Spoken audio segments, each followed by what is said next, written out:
자, 오늘 말씀의 제목을 다 같이 한번 말해봅니다. 솔로몬의 배교와 이방 여인.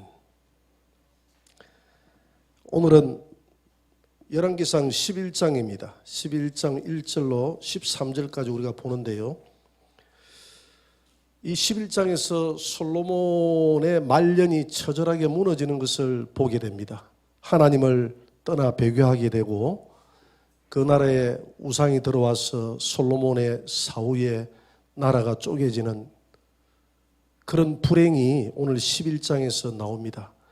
여러분 10장까지만 해도 10장 24절에 보니까 온 세상 사람들이 다 하나님께서 솔로몬의 마음에 주신 지혜를 들으며 그의 얼굴을 보기 원해서 몰려들더라. 10장에서 그렇게 이야기를 했는데 11장에 와가지고 하루아침에 솔로몬의 삶이 무너지는 것을 보게 됩니다. 여러분 우리가 시작도 중요하지만은 우리 인생의 말년을 잘 관리해야 될 줄 믿습니다. 그래서 마지막이 좋아야 돼요. 뭐 시작이 반이다 이런 이야기도 있는데 시작도 좋아야 되겠지만은 마지막이 좋아야 된다. 아무리 시작이 좋고 과정이 좋아도 마지막에 와가지고 무너지면 아무런 소용이 없다. 여러분 마라톤 하는 사람들이 마라톤 일보 직전에 거기에서 다리찌가 나가지고 영상에 보니까 1등 오다가 엎드려가지고 무너지는 경우 봤습니까? 안 봤습니까? 성경 본다고 그런 거 볼 여유가 없죠. 뭐 저도 그거 보려고 하는 게 아니고 뭐 이렇게 은혜스러운 영상을 찾다 보니까 그런 영상이 있더라고요. 성경 우리가 설교 시간에 좀 예배 시간에 보여주려고 우리가 지금까지 잘 달려오다가 마지막 때 무너지는 그 삶이 바로 솔로몬의 삶이다. 이 삶을 통해서 오늘 우리에게 말씀하시는 하나님의 음성이 들리기를 바랍니다. 오늘 솔로몬이 철저하게 하나님 앞에 배교를 하게 되는데요. 이 배교의 원인이 뭔가? 배교의 원인 이방 여인과의 혼인 때문이었다. 열왕기상 11장 1절을 한번 봅니다. 다 같이. 솔로몬 왕이 바로의 딸 외에 이방의 많은 여인들을 사랑하였으니 곧 모압과 암몬과 에돔과 시돈과 헷 여인이라. 오늘 11장에서 솔로몬이 철저하게 무너지는 장면이 나오는데 그 장면에 제일 먼저 바로의 딸 외에 이방의 많은 여인들을 사랑했다. 여기에 무너지는 원인이 있기 때문에 제일 먼저 앞에 낸 거예요. 이해가 되죠? 여기에 원인이 있습니다. 자, 열왕기상 그 다음 2절을 한번 보세요. 2절. 이 여인들이 그러면 어떻게 됐는가 한번 봅니다. 다 같이. 여호와께서 일찍이 이 여러 백성에 대하여 이스라엘 자손에게 말씀하시기를 너희는 그들과 서로 통혼하지 말며 그들도 너희와 서로 통혼하게 하지 말라. 그들이 반드시 너희의 마음을 돌려 그들의 신들을 따르게 하리라 하셨으나 솔로몬이 그들을 사랑하였더라. 일찍이 경고했다 이 말이죠. 일찍이 이방 여인들하고 통혼하지 말라. 통혼하지 말라. 그들과 통혼하지 말고 왜? 그들이 통혼해서 너희들의 마음을 돌려서 그들의 신들을 따르게 할 것이다. 그러니까 이방 여인들하고 통혼하지 말라고 일찍이 경고했다 그랬거든요. 그 일찍이 경고한 게 언제인지 하면 모세가 이스라엘 백성들을 데리고 가나안 땅에 있을 때 그때에 경고했어요. 가나안 땅에 광야에 있을 때 가나안 땅에 들어가기 직전에 경고했다 이 말입니다. 저기 들어가면 가나안 땅에 있는 많은 사람들이 있을 텐데 저들 다 쫓아내고 주상들 다 무너뜨리고 저들하고 통혼하지도 말고 그렇게 하라고 했거든요. 신명기 7장 3절 한번 봅니다. 일찍이 어떻게 했는지 신명기에 다 같이. 또 그들과 혼인하지도 말지니 내 딸을 그들의 아들에게 주지 말 것이요 그들의 딸도 내 며느리로 삼지 말 것은 그가 내 아들을 유혹하여 그가 여호와를 떠나고 다른 신들을 섬기게 함으로 여호와께서 너희에게 진노하사 갑자기 너희를 멸하실 것임이니라. 그래서 절대 들어가서 저들과 혼인하지 말고 그들에게 내 딸도 아들도 주지 말라 이렇게 이야기했어요. 출애굽기 34장 11절 이후에도 보면 하나님이 모세에게 뭐라고 이야기하느냐 하면 가나안 땅의 원주민들을 다 쫓아내라 그랬어요. 쫓아내고 우상들을 찍어서 다 없애버려라. 그리고 통혼하지 말라.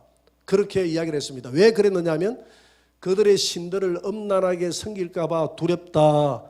그래서 다 쫓아내고 그 우상들 다 흔적도 없이 없애버리고 그리고 통혼하지도 말고 그렇게 하라고 일찍이 이야기를 했는데 일찍이 교훈했던 그 교훈을 솔로몬이 듣지 않고 지금 그 교훈을 어겼기 때문에 이런 문제가 생겼다 이 말이죠. 자, 두 번째로 아내를 많이 두고 은금을 쌓았던 것이 죄가 됩니다. 아내를 많이 두고 은금을 쌓았다.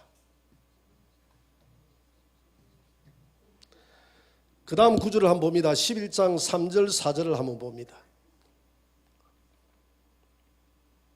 다 같이 왕은 후궁이 700명이요 첩이 300명이라 그의 여인들이 왕의 마음을 돌아서게 하였더라. 솔로몬의 나이가 많을 때에 그의 여인들이 그의 마음을 돌려 다른 신들을 따르게 하였으므로 왕의 마음이 그의 아버지 다윗의 마음과 같지 아니하여 그의 하나님 여호와 앞에 온전하지 못하였으니. 자, 오늘 본문에 보니까 여인들을 아내를 많이 두고 은금을 쌓았다 했는데 아내를 많이 두고 은금을 쌓았던 것도 일찍이 그렇게 하지 말라고 그랬거든요.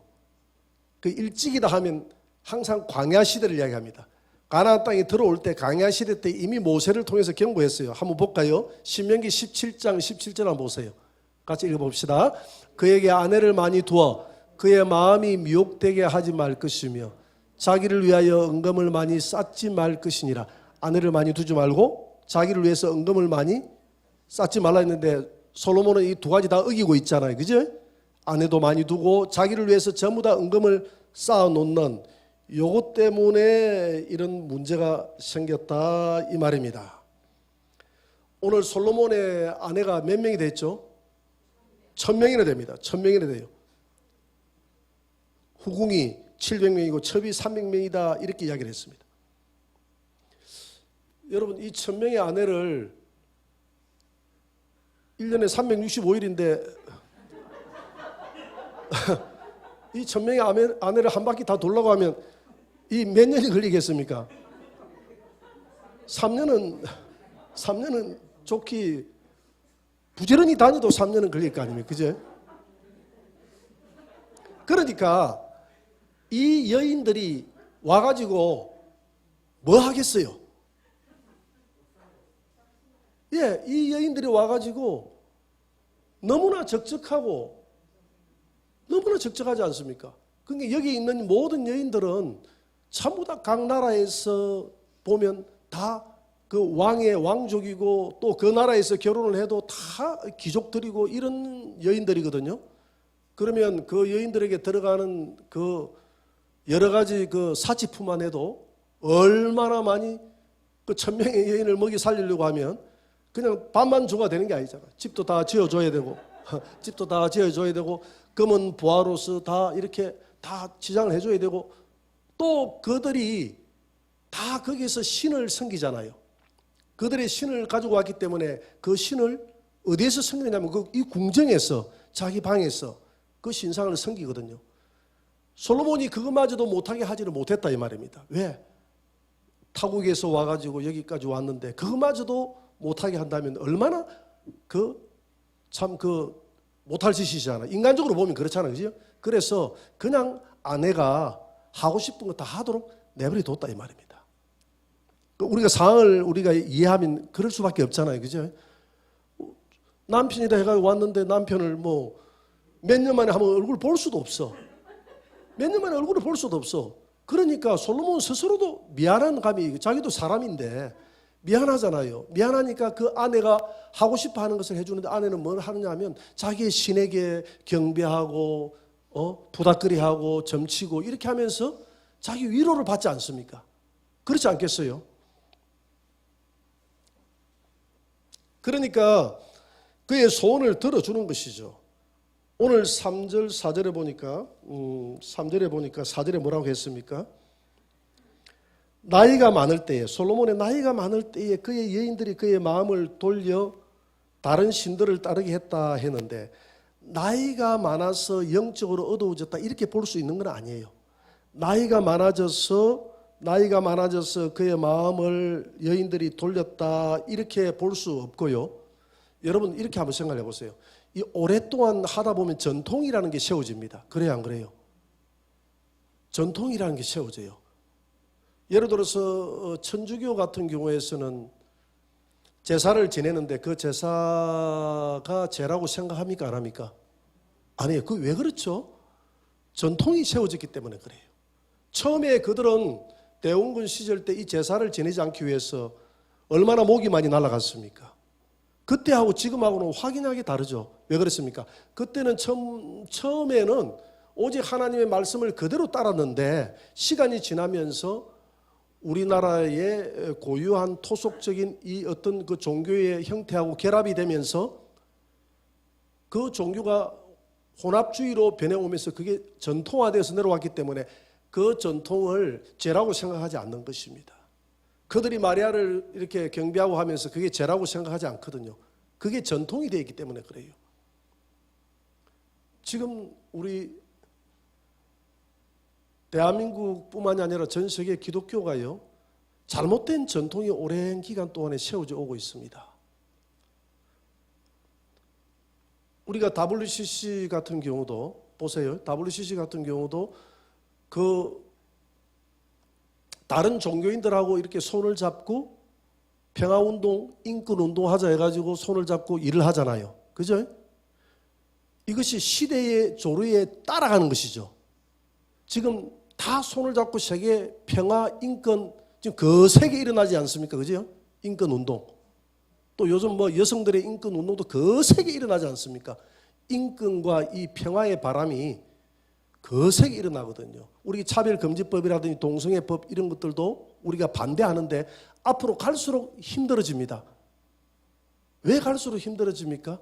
이제 이것을 반대하는, 과거에 이런 것들을 반대했던 그 나이가 많았던 그 보수적인 생각을 가졌던 시대의 사람들은 점점 떠나고 이제 그런 것에 물들어 있던 젊은이들이 사회의 주류로 앉게 되면 이제 이 흐름 자체가, 이 국민적인 흐름 자체가 설문조사를, 여론조사를 해보면 그것을 허용해 주라, 차별금지법 이런 것들을 통과시켜서 동성애자들도 그들의 인권을 보장해서 그들이 다른 성을 가지고 가족의 형태를 가지는 것 요거 해주라. 지금 이번 주 목요일 날 국회에서 어떤 법이 발의가 되느냐 하면 가정생활 건강 기본법 이래가지고 그게 뭐냐 하면 그게 가족 있잖아요. 가족, 그죠? 가족의 범위를 우리는 생물학적으로 남자와 여자 가족 또는 뭐 우리가 입양을 했다든지 혈연이라든지 이렇게 해가지고 그걸 가족이라고 그러잖아요. 그죠?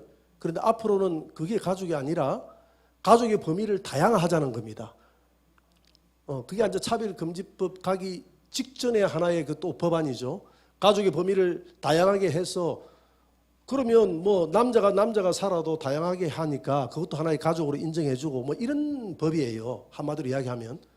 그래서 이 법안 때문에 급하다 싶어서 여기 우리 민희 의원님 그 사무실에 가가지고 며칠 전에 기독교연합회 회장하고 가가지고 이 반대한다고, 우리는 기독교연합회에서는 반대하니까 이 법안 이번에 발의할 때 반대 의견을 좀 내주시기 바랍니다 하고 부탁을 하고 왔습니다. 또 그런 거 안 가려고 해도 내가 귀에 듣고 안 갈 수가 없더라고요. 그냥 그런데 좀 신경 쓰기 이전에 싫은데 내가 귀로 듣고 이 악이 사회에 만연해질 걸 생각하는데 그걸 보면서 내가 안 갈 수가 없더라고. 그래서 뭐 가기 싫어도 억지로 그냥 다녀와서 말해주고 왔습니다. 이런 것들이 시대가 흐르면서 점점 이게 전통화되는 거예요. 이게 시대의 흐름에 따라서 우리 기독교의 가치관도 달라지는 거예요. 가치관이 성경이 안 되는 것이 아니라 시대의 조류에 따라서 가치관이 달라지는 거예요. 그 시대의 조류에 따라서 과거에는 이전에 우리가 성경적으로 보면 그 엘리야 시대 때라는 그런 시대 때 하나님이 선자들을 통해서 저 우상 숭배자들은 다 멸하라고 했지 않습니까? 그랬죠. 그런데 지금은 이제 시대가 바뀌다 보니까 지금 멸하는 것이 아니라 그들과 손을 잡고 이제는 일을 하고, 이 손을 잡고 일 안 하고 오늘 저처럼 이렇게 주장하는 사람들은 아주 골수 기독교 근본주의다 해가지고 오바마 같은 경우에는 골수 기독교 근본주의자가 민주주의의 적이다 하면서 공격을 했거든요. 그 앞으로 이제 저같이 이런 사고를 가진 사람들은 점점 이 사회가 싫어하게 됩니다. 그래서 예수님이 예언을 했잖아요. 세상이 너희를 미워하거든 너희는 기뻐하고 즐거워하라. 하늘에 너희 상이 큼이니라. 좁은 길을 가야 되는데 세상은 자꾸 무대를 넓게 만들어놔요. 그리고 약자라고 하면 모든 것을 다 허용해주는 그런 시대로 가버린다 말입니다. 그리고 이게 점점 전통화되면 이 전통을 그냥 우리는 아무렇지 않게 받아들이는 거예요. 예를 들어서 정치인들이 어디 가가지고 정치 시즌이 되면 가가지고 예를 들어 법당에 가가지고 절하는 거 거기에 대해서 크게 뭐라 하지 않아요. 기독교인들이. 장로든 안수집사든 집사든 가가지고 기독교인이 가가지고 손모아 하는 것은 하나의 당연한 정치적인 행위다. 왜? 그동안 많이 해왔기 때문에 갈수록 점점 그런 것에 대해서 사람들이 민감해지지 않고 둔탁해지죠. 그래요, 안 그래요? 그런 걸 보면서 갈수록 둔탁해져요. 이전에 우리가 남산 유령제라는 이런 거 다 우리 그때 막 우리 교회에서 해가지고 막 없애고 막 그랬잖아요. 그죠? 그래서 지역이 완전히 정화가 돼서 얼마나 감사한지 모르겠어요. 그런데 각 지역마다 이제 그런 일들이 예사롭게 일어나요. 공공장소에서 예사롭게 일어나요. 다 이제 교회가 이제 다 그런 걸 허용해 주는 거야, 이제. 왜? 그런 걸 다 이제 뒤섞여 사는 시대니까 그게 전통화됐어요. 니도 좋고 나도 좋고 니도 우리 거 허용해 주고 나도 니 거 허용해 주고 허용해 주는 것까지도 좋은데 이제는 손을 잡고 같이 일하자는 거야. 같이. 이게 이제 전통화되는 거예요. 시간이 흐르면서 우리가 말씀으로 돌아가는 것이 아니라 말씀에는 그렇게 안 했어요 하면 이 사람은 기독교 근본주의자다 해가지고 공격하는 거예요. 얼마 전에 연합회에서 우리 모의가 있는데 어떤 분이 들어와가지고 어떤 목사님을 막 비난하더라고. 뭐 때문에 비난하냐면 기독교 근본주의자라고 막 비난하더라고. 그것도 목사님, 근본주의가 뭡니까? 말씀을 그대로 말씀 외에는 인정 안 하겠다는 그게 근본주의예요. 그러면 말씀의 기준에서 근본주의가 좋은 겁니까? 나쁜 겁니까? 근본주의가 돼야지. 말씀만 사랑해야지. 근데 말씀이 근본주의라고 와가지고 그런 분들 때문에 기독교가 욕 얻어먹는다 하면서 여러분 세상에 기독교가 욕 얻어먹지 않은 때가 있었던가요? 그러면 세상이 좋아하는 것 한다고 그러면 세상 비위를 맞춰줘야 되는가요? 기독교는 좁은 길을 가면 욕을 얻어먹게 돼 있어요. 사도 바울이 복음을 전할 때에 환영받고 복음을 전했나요? 욕 얻어먹고 복음을 전했나요? 욕 얻어먹고 복음을 전했죠. 근데 교황은 가는 데마다 욕 얻어먹습니까? 환영받습니까? 그게 잘못된 거예요. 그게 잘못됐기 때문에 그래 환영을 받는 거예요. 기독교의 근본적인 복음을 전하면 세상은 기독교를 사랑할 수가 없어. 세상을 지고 있는 뒤에 있는 것은 마귀이기 때문에. 그래서 오늘 이 솔로몬이 나이가 많아서 눈이 어두워졌다. 내가 지금 이야기하려고 하는데 이것 때문에 내가 강범위한 예를 들었는데 나이가 많아서 눈이 어두워진 게 아니라 솔로몬이 그동안에 많은 여인들을 1000명이나 데려와가지고 자기가 왕 생활할 때 거기에서 수많은 여인들이 우상숭배하도록 내버려 뒀습니까? 안 내버려 뒀습니까? 내버려 뒀는데 이것이 하나의 무슨 통화되어 있습니까? 전통화되어 있는 거예요. 이것이 전통화돼서 내려왔다 이 말입니다. 그러니까 솔로몬이 세월이 흐르면서 이거는 이전부터 우리 아내는 이거 몰록신 섬겨 왔는데 이거는 금오서 섬겨 왔는데 오늘 와가지고 별다르게 섬기지 말라고 이야기할 필요가 있나? 이렇게 자기 마음속에 이게 세월이 흐르면서 점점 거기에 대해서 사람이 감각이 예민해집니까? 무뎌집니까? 무뎌지는 것이죠. 아까 얘기했잖아요. 우리 정치인들 가서 막 인사하고 저라고 그거 가지고 손 모으고 이렇게 하니까 기독교인이라도 저거는 잘하는 것이고 뻣뻣하게 서가 있는데 저 뻣뻣하게 서 있지 말고 좀 절하지 우리 기독교인들이. 그러니까 더불어 좀 가야지 너무 저렇게 그 기독교인이다 표내네 이렇게 생각하는 사람들이 많이 있다 이 말입니다. 왜? 세상이 그렇게 흘러갔기 때문에. 세상이 그렇게 흘러갔기 때문에. 지금 솔로몬이 그렇게 된 거예요. 솔로몬이 많은 아내를 두고 이 아내들이 들어가서 다른 신들을 신랄하게 솔로몬이 왕노릇할 때 신랄하게 섬겼다 이 말입니다. 40년 동안 왕노릇하면서 이 여자들이 40년 동안을 섬겼으니까 얼마나 섬겼어요. 말년까지 섬겼으니까 이 40년의 시간이 지나면서 그렇게 이 왕궁의 관습이 그렇게 타락이 되어 왔다 이 말입니다. 이게 하루아침에 타락이 된 게 아니에요. 그래서 오늘 다음 구절 11장 5절에서 9절을 보면 왕궁이 이방 신들의 백화점이 됐어요. 만물상이 됐어요. 한번 봅니다. 이는 시돈 사람의 여신 아스타롯을 따르고 암몬 사람의 가정한 밀곰을 따름이라. 솔로몬이 여호와의 눈앞에서 악을 행하여 그의 아버지 다윗이 여호와를 온전히 따름같이 따르지 아니하고 모압에 가정한 금오수를 위하여 예루살렘 앞 산에 산당을 지었고 또 암몬 자손의 가정한 몰록을 위하여 그와 같이 하였으며 그가 또 그의 이방 여인들을 위하여 다 그와 같이 해줬다. 아이고 저 왕이여 우리 신당도 하나 지어주이소. 왕이 저쪽에는 어떻게 저렇게 멋들어지게 지었는데 우리는 여기가 뭡니까? 좀 이 자리가 좋은데 여기 좀 만들어 주세요. 그럼 들어줍니까? 안 들어줍니까? 다 들어주는 거야. 조금 전에 이야기했잖아요. 왕이 나를 이렇게 불러놔 놓고 평생 갑으로 만들어 놨으니 이 소원은 들어줘야 될 거 아닙니까? 안 그렇겠어요. 솔로몬이 1000명이나 되는 여자를 불러다 놔놓고 일평생 갑으로 다 만들어 놨어. 생갑으로 다 만들어 놨잖아요. 그러니까 소원을 들어달라니까 미안한 마음에 다 들어주는 거예요.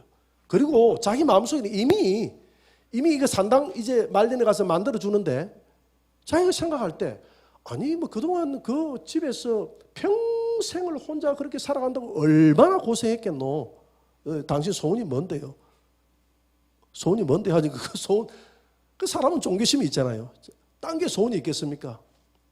뭐 친정에 좀 보내주세요. 그 친정을 잘 갔다 오면 되는 것이고 그게 아니잖아요.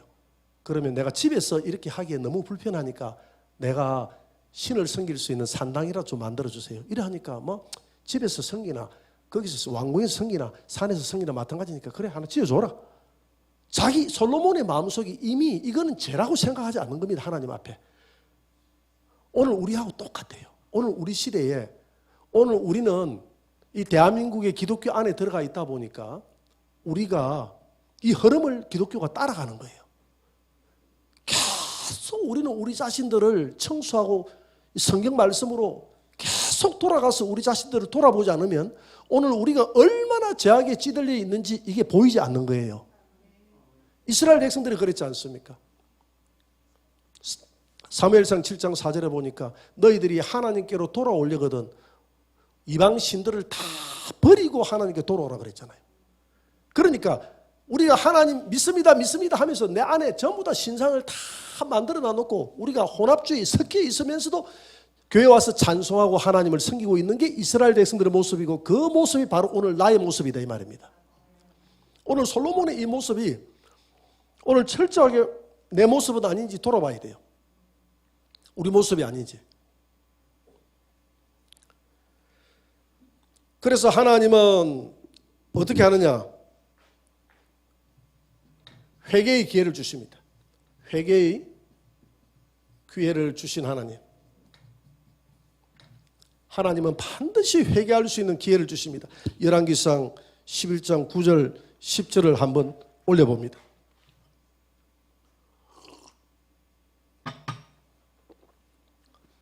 같이 한번 읽어볼까요?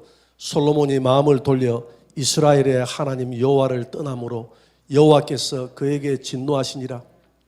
여호와께서 일찍이 두 번이나 그에게 나타나시고 세 번째 이 일에 대하여 명령하사 다른 신을 따르지 말라 하셨으나 그가 여호와의 명령을 지키지 않았으므로 몇 번 나타났다고 그랬어요?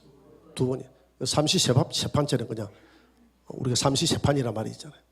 하나님이 용서하지 않는 거예요. 하나님이 두 번이나 직접 나타나서 솔로몬아 너 그러면 안 된다. 그러면 안 된다 하고 기회를 줬다고 그러잖아요. 하나님은 항상 우리에게 기회를 주는 줄 믿습니다. 그런데 여기서 보면 솔로몬이 이방 여인을 사랑하였으니 1절에 11장 1절에 보니까 사랑했다 했죠. 그죠? 사랑하지. 2절 하반절에도 솔로몬이 그들을 사랑하였더라. 그래서 여기에 대해서 너무 그 사랑에 깊이 빠져 있기 때문에 하나님의 음성보다도 그 사랑하는 그 여인의 그 요구가 더 컸다 이 말입니다. 하나님의 요구보다도 사랑하는 그 여인의 요구가 더 컸어요. 오늘 예배 가려고 하는데 사랑하는 딸이 엄마 오늘 그냥 집에서 엄마하고 같이 있고 싶어. 집에 있고 싶어. 안 돼. 예배당 가야 돼. 내 부탁이 같이 있어줘. 딸을 너무 사랑해서 그 부탁을 들어주는 사람. 우리가 한번 상상을 해보자 이 말입니다. 너무 사랑하니까 이 여인들을 다 부탁을 다 들어줬잖아요. 다 부탁 다 들어줬더라. 산당 세울 때 부탁 들어주고 하나님이 하지 말라 했는데 예 알겠습니다 했는데 그 다음날 아침 와서 이렇게 딱 돌아보니까 그 방긋방긋 웃으면서 자기를 기쁘게 하는 그 이방 여인들을 보니까 차마 그 이야기를 못 하겠는 거예요. 솔로몬이 이렇게 마음이 넓은 게 아니라 인간적으로 보면 솔로몬이 세상적으로 보면 솔로몬이 참 많이 변했다. 마음이 그냥 통이 넓어졌네. 우리가 그러잖아요. 예수 믿더니 참 좁아졌다. 이런 이야기 많이 듣습니까? 안 듣습니까? 많이 집사님 안 듣습니까? 안 듣습니까? 그걸 안 듣습니까? 예수 믿고 쫀쫀해졌다. 이런 이야기를 사람들 많이 합니다. 예수 믿기 전에는 내가 옛날에 그런 이야기를 한번 들었어요. 뭐 자기 학교 체육 선생님인가 그 선생님이 교회 다니기 전에는 뭐 사람이 확 끄라고 뭐 술도 잘 드시고 갑자기 교회를 가도 사람이 쫀쫀해져 가지고 뭐 모임도 안 가고 하면서 이렇게 누가 내 친구가 비판했던 거 지금도 기억이 나요. 자꾸 왜 좁아질 수밖에 없느냐 하면 하나 하는 것마다 다 죄야. 신앙이 들어가면 들어갈수록 이게 다 죄로 보여. 과거에는 위하여 해도 그게 죄로 안 보이고 참 좋았는데 그런 분위기 매니더만은 교회 다니지만은 갑자기 그냥 모임에도 살짝 빠져버리고 모임에도 콜라 달라 하고 사람이 쫀쫀해지고 어떤 작은 거 보면 그거 죄다고 하고 용납 안 하고 마음이 좁아지고 그런 이야기를 합니다. 내가 무슨 이야기 하려다 이랬노? 예? 회개.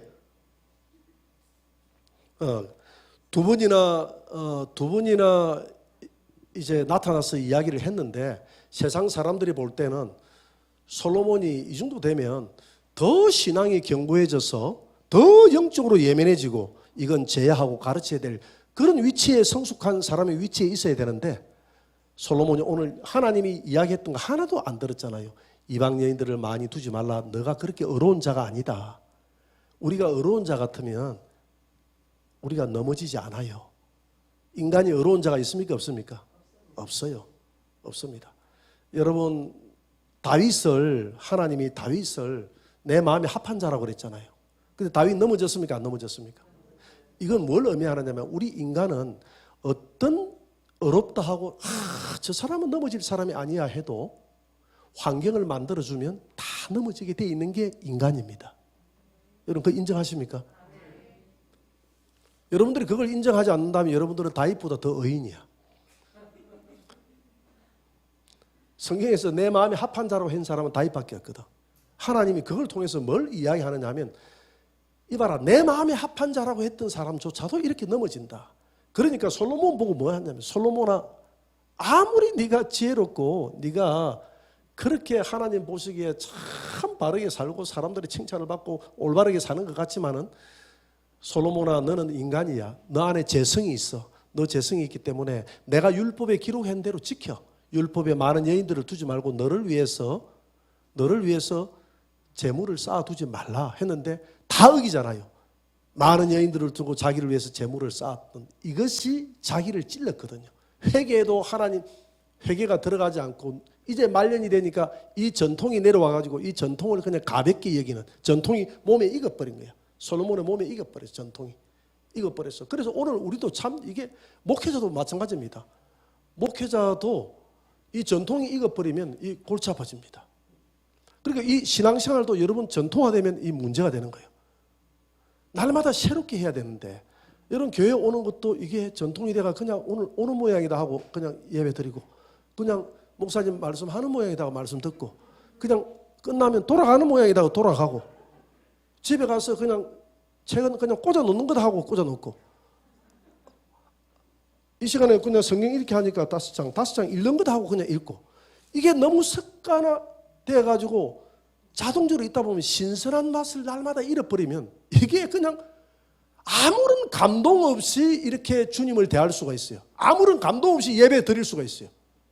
내가 예배 드린 게 30년인데 이렇게 하면서 예배가 무슨 큰 경력이나 되는 것처럼 해가지고 예배의 구경꾼이 돼버리는 하나님 앞에 예배에 정말 마음과 뜻을 다해서 하나님께 예배를 올려드리는 것이 아니라 그 예배에 노숙한 구경꾼이 돼버리는 내가 지금까지 많은 30년 동안 성가대에 들었는데 오늘 성가대가 최고야. 이게 뭡니까? 30년 동안 내가 예배에 내가 판단자가 됐는데 오늘 내가 판단을 해보니까 네 예배가 네 성가대가 최고다. 이 판단자가 내가 돼버리네. 하나님 앞에 오늘 이 성가대를 같이 신선하게 올려드리는 것이 아니라 내가 판단자가 돼버리는 이 솔로몬이 이렇게 돼버렸다 이 말입니다. 이렇게 돼서 회개의 기회를 하나님이 주셨는데 이 회개를 받아들이지 않아요.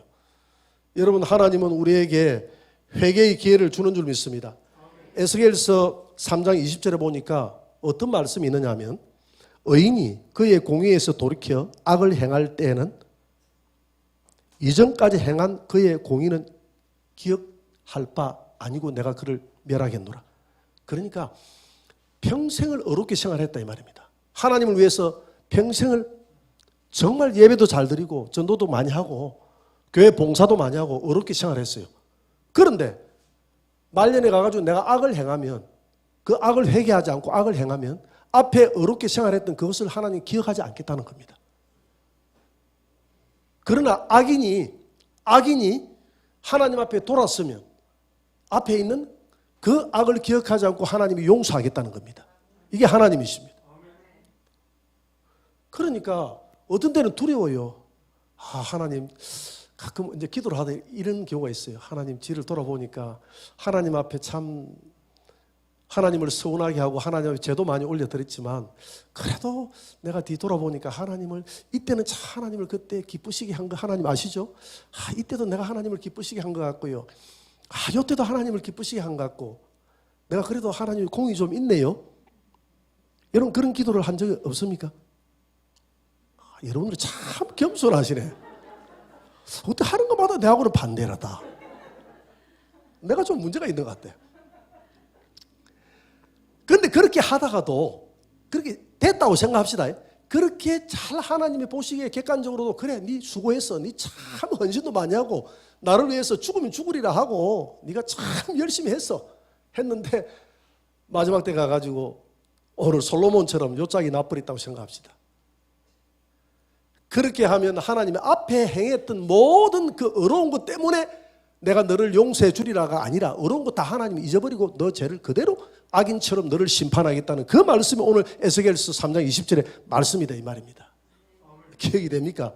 그래서 우리가 무슨 년이 좋아야 된다고요? 말년이 좋아야 된다. 말년이 좋아야 된다. 마지막 마무리를 잘해야 된다. 앞에 아무리 잘해도 마무리를 잘못해 놓으면 일이 돼버리는 거예요. 근데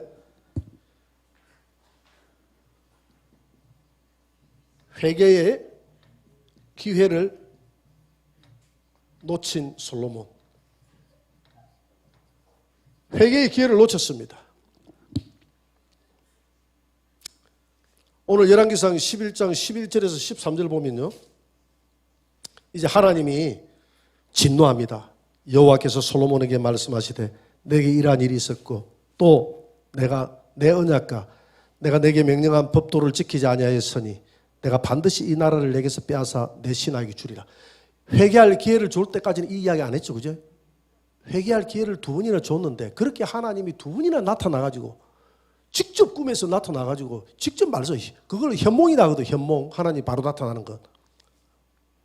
12절에 보니까 그러나 내 아버지 다윗을 위하여 내 세대에는 이 일을 행하지 아니하고 내 아들의 손에서 빼앗으려니와 오직 내가 이 나라를 다 빼앗지 아니하고 내 종 다윗과 내가 택한 예루살렘을 위하여 한 지파를 내 아들에게 주리라 하였더라. 그래서 14절부터는 이제 처참하게 솔로몬 돌아갈 때까지는 처참하게 나라에 막 반란군들이 일어나서 막 솔로몬의 말년을 공격하는 이런 모습들을 보게 됩니다. 여러분, 에베소서 2장 2절을 보면 하나님께서 우리로 하여금 세상 풍조를 따르지 말라. 그때 너희는 그 가운데서 세상 풍조를 따랐고, 그런데 우리가 솔로몬이 뭐냐면 세상 전통을 따라가는 거예요. 우리 교회가 자꾸 이제 서로 막 우상들하고 지금 믿는 사람도 손을 잡고 막 평화운동하고 인권운동하는 이런 것들은 다 세상의 조류를 따라가는 거 아닙니까? 그게 과거에 그런 게 있었나요? 없었어요. 요 근래에 들어가지고 자꾸 그 세상 평화 인권 하면서 세상 조류를 따라가는 것이지 말씀을 따라가는 게 아니거든. 말씀을 따라가는 게 아니거든. 말씀을 따라가는 게 아니에요. 동성애자들 막 인도해 주자고 하는 거, 거기 보니까 그 동성애 가가지고 축도해주고 하는 그 목회자들이 막 있거든요. 그 목회자들이 있어요. 그런 사람들은 자꾸 세상 풍조를 따라가는 겁니다. 말씀을 따라가는 게 아니에요. 말씀에 동성애자는 천국 못 간다고 분명히 기록이 돼 있어요. 분명히 기록이 돼 있어요. 그거 다 무시하는 거예요. 다 무시하는 거예요. 세상 풍속이 이 말씀 위에 있는 거예요. 레위기 20장 23절에도 가나안 땅의 풍습에 들어가거든. 가나안 땅의 풍습을 너희들은 따르지 말라. 너희는 내가 너희 앞에 쫓아내는 족속의 풍속을 따르지 말라. 그들이 이 모든 일을 행함으로 내가 그들을 가정히 따르지 말라 그랬어요. 계시록 2장 21절 한번 봅니다. 계시록 2장 21절에 보니까 도아디라 교회에 뭐라고 하느냐면 또 내가 그에게 회개할 기회를 주었으되 자기의 음행을, 그 영적 음행을 이야기합니다. 솔로몬처럼 이렇게 다른 신들을 섬기는 이 영적 음행을 회개하고자 하지 아니하는 또다. 회개할 기회를 하나님은 항상 줍니까 안 줍니까? 줍니다. 회개할 기회를 주었을 때 우리가 회개해야 될 줄 믿습니다. 오늘 솔로몬이 완전히 배교하잖아요. 데살로니가후서 2장 3절에 보니까 예수님이 오기 전에 배교의 현상이 벌어져요. 솔로몬 같은 이런 말년에, 기독교도 말년이 있습니까 없습니까? 기독교도 이 말세지 말에 기독교는 배교한다 그랬거든요. 이 배교를 우리는 따라가서는 안 될 줄 믿습니다. 교회가 여기서 말하는 배교는 전 세계적인 기독교의 배교를 말합니다. 역사적으로 배교는 있어 왔거든요. 배교가 뭐냐면 성경은 하나밖에 없어요. 섞이는 거. 솔로몬이 철저하게 여호와 하나님을 자기는 안 믿는 게 아니에요. 하나님 지금 믿고 있어요. 솔로몬 믿고 있지 않습니까? 그죠? 믿고 있는데 다른 이방 신들을 다 허용하고 지금 섞이는 거 아닙니까? 그 왕궁은, 이 예루살렘은 하늘나라 예루살렘의 모형이잖아요. 하늘나라 예루살렘은 이방 신들이 들어오면 됩니까 안 됩니까? 하늘나라 예루살렘은 거룩한 곳인데 이 땅의 모형도 거룩해야 되는데 여기에 많은 이방의 여인들을 두고 이방 신들을 뒀다는 것은 섞어버린 것이거든요. 예루살렘을 섞어버렸어요. 하나님의 왕궁을, 하나님의 전을 섞어버렸다 이 말입니다. 성경은 전부 다 이 교회의 죄를 섞은 죄라고 이야기합니다. 섞은 죄. 그래서 계시록 18장 6절에 보니까 마지막 교회가 멸망당하는 모습이 나옵니다. 음녀교회. 그러니까 음녀교회가 준 그대로 그에게 주고 음녀교회가 행한 행위대로 갑절을 갚아주고 음녀교회가 섞은 잔에 갑절이나 섞어 그에게 주리라. 그러면 이 마지막 때의 교회의 그 17장 18장 음녀 바벨론 교회 아닙니까? 그죠? 이 죄가 뭡니까? 섞인 것이죠. 잔이 섞였다 그랬잖아요. 여러분 신천지 섞였어요 안 섞였어요? 신천지 섞였어요. 이만희를 섞었죠. 전 세계의 지도자들, 종교 지도자들 다 불러가지고 만국 평화에 너 종교 통합한다 해가지고 다 섞었어. 종교 통합은 무슨 통합? 성경에 뭐 종교 통합하라고 돼 있습니까? 다 그 섞어버리는 거야. 하나님의 교회도 섞어버렸죠. 다 섞어버렸어요. 오늘 이 WCC 돼가지고 전부 교회들이 다 섞어버리죠. 다 섞어버려요. 이걸 당연하게 생각합니다. 이런 것들을 비판하는 그걸 근본주의다 해가지고 또 막 공격받고 앞으로 가면 이런 것이 참여 안 하는 교회들이 더 공격받을 거예요. 앞으로. 그렇게 참여하는 교회들은 이제 세상이 좋아할 겁니다. 세상이 좋아할 거예요. 차별금지법도 인정해주는 이런 교회들 세상이 좋아할 거예요. 마지막입니다. 계시록 18장 3절 5절 한번 보세요. 뭐라고 얘기했습니까? 3절. 그 음행에 이게 지금 솔로몬이 지금 영적 음행 아닙니까? 이 음행의 진노의 포도주로 말미암아 만국이 무너졌으며 또 땅의 왕들이 그와 더불어 이 왕들이 그와 더불어 음행하였으며 땅의 왕들이 전부 다 이 음료 교회와 더불어 음행했다. 그러니까 세상과 교회가 이 하나가 돼가지고 교회가 세상이 좋아하는 방향으로 간다 이 말이죠, 그지? 음행하였으며 땅의 상인들도 그 사치의 세력으로 치부하였도다. 4절. 또 내가 들으니 하늘로부터 다른 음성이 나서 이르되 내 백성아 거기서 나와 그의 죄에 참여하지 말고 그가 받을 재앙들을 받지 말라. 거기서 나오라고 그랬어요. 나오라고 그랬어요. 받지 말라. 5절. 그의 죄는 하늘에 사무쳤으며 하나님은 그의 불의한 일을 기억하여. 이렇게 섞이는 것을 세상 사람들은 대충 생각하는데 저 애국 운동한다 해가지고 섞이면 그거 돼요, 안 돼요? 예? 우리가 참 사람들이 생각이 이상해요. 우리 머릿속에 프레임이 어떤 프레임이 갇혀 있느냐 하면 대한민국을 위해서 애국 운동하면 애국 운동을 위해서 간단하게 섞이는 정도는 이거는 하나님이 다 이해해주고 용서해주고 이거는 아무것도 아니다라고 생각하는 거예요.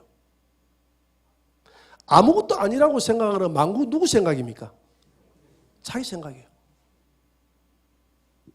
여러분 애국운동 열심히 하고 예수 안 믿으면 천국 갑니까? 왜 말로 안 하는데? 예? 애국운동 열심히 하시는 분이 내 방에 와서 상담할 때 이순신 천국 갔다 하더라. 애국운동 열심히 했기 때문에. 그래서 내가 그랬어요. 도요토미 히데요시는 일본에서 그럼 천국 갔겠네. 일본의 애국자니까. 김일성이도 천국 갔겠네. 북한의 애국자니까. 애국이라는 것이 우리 한국에서 바라볼 때는 유관순이가 애국이지만은 일본이 바라볼 때는 그게 아니잖아요. 안중근이 우리가 볼 때는 애국이죠. 일본이 바라볼 때는 아니잖아요. 우리 한국에서 일본의 저 도요토미 히데요시를 바라볼 때는 철저한 원수 아닙니까? 여러분 우리가 그런 프레임에 갇혀 있어요. 성경은 그렇게 말하고 있지 않아요. 아무리 내가 애국운동을 열심히 하고 해도 애국운동 우리는 안 합니까? 나도 애국운동을 해요. 근데 나 하나 기준은 확실해. 아무리 애국운동을 해도 나는 절대 섞이지 않는다. 하나님은 많이 무리가 많아야 된대. 그거 성경적이지 않아요. 많은 사람들이 모여가지고 해야 소리가 들리는데 그건 하나님의 방법이 아니에요. 하나님은 많은 사람들이 모이니까 네가 했다가 할 거 봐서 다 집으로 돌아가게 해라. 300명만 남아서 내가 할 수 있다는 것을 내가 역사를 바꾸고 내가 정권을 바꾸고 내가 역사를 바꾸고 한다는 것을 보여줘라. 할렐루야. 하나님이 움직이는 것이 사람이 하는 것이 아니에요. 그렇다고 해서 그 애국운동이 그게 잘못됐다는 게 아니라 섞이는 자리에 가지 말라는 겁니다.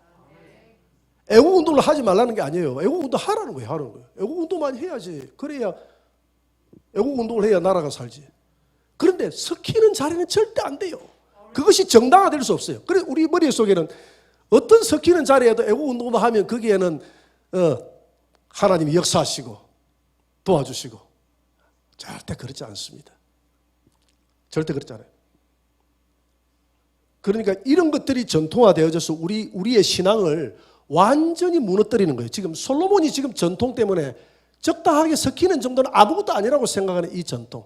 또 우리 교회들이 갈수록 이방 종교인들과 손을 잡고 하는 이것이 하나님 앞에 정의롭다고 생각하는 것, 평화를 위해서 일하는 이것이 저들과 손을 잡고 저 우상숭배자들과 평화와 인권을 위해서 하는 이것을 하나님이 원한다고 생각하는 그것이 만구 자기 생각이지, 하나님은 그런 분이 아니에요. 하나님은 거룩하신 분이고 평화운동을 해도 그런 가짜 평화운동은 하나님 역사하지 않습니다. 그런 거 안 해도요, 우리가 아무리 몇 사람이 아무도 내 소리를 들어주지 않더라도 위대하게 하나님 앞에 죽으면 죽으리라 나아갔던 에스더 한 사람만 있으면 그 민족을 살립니다. 많은 사람들 모이지 않아도 돼요.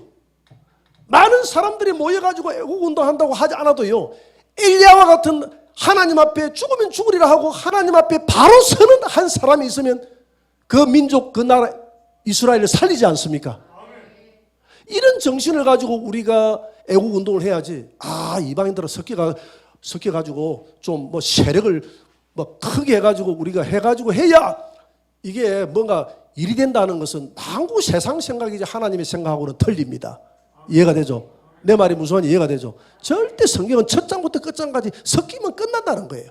그래서 이 마지막 장 17장 18장은 뭐냐면 마지막 때 되니까 데살로니가후서 2장 3절에 교회가 다 배교하더라는데 배교의 그 마지막 때 특징이 어디에 적나라하게 나타나 있느냐 하면 예수님 19장에서 재림하거든요. 재림하기 직전에 17장 18장에서 음녀 바벨론 교회와 짐승을 완전히, 거기 17장 18장은 짐승을 멸하는 게 아니라 음녀 바벨론 교회, 그 교회를 이야기하는 겁니다. 음녀 바벨론 교회를 완전히 멸하시는, 그러잖아요. 하나님이 음녀 바벨론 교회를 멸하고 내 백성은 그런 데 섞이지 말고 나와서, 나는 거룩한 하나님이니까 이런 데 섞이지 말고 오직 예수 외에는 어떤 이방인들하고 손을 잡지 말고, 평화운동은 나 그들과 손을 잡지 말고, 평화운동도 예수 믿는 사람들끼리만 손을 잡고 하라 이겁니다. 이해가 되죠? 어제 우리는 오늘 말씀을 통해서 솔로몬의 배교와 배교에 이 이방 여인들이 하나하나 우상을 가져오는 것이 전통화되면서 우리의 신앙을 오랜 시간이 흐르면서 신앙의 그 중심이 당연하게 무너지면서 이게 하나의 세상 풍속이 되면서, 그래서 우리로 하여금 세상 풍속을 쫓아가지 말라, 오직 하나님 말씀으로만 돌아가는 예수님 한 분만 사랑하고 섬기는 저와 여러분들이 되시기를 주의 이름으로 축원합니다.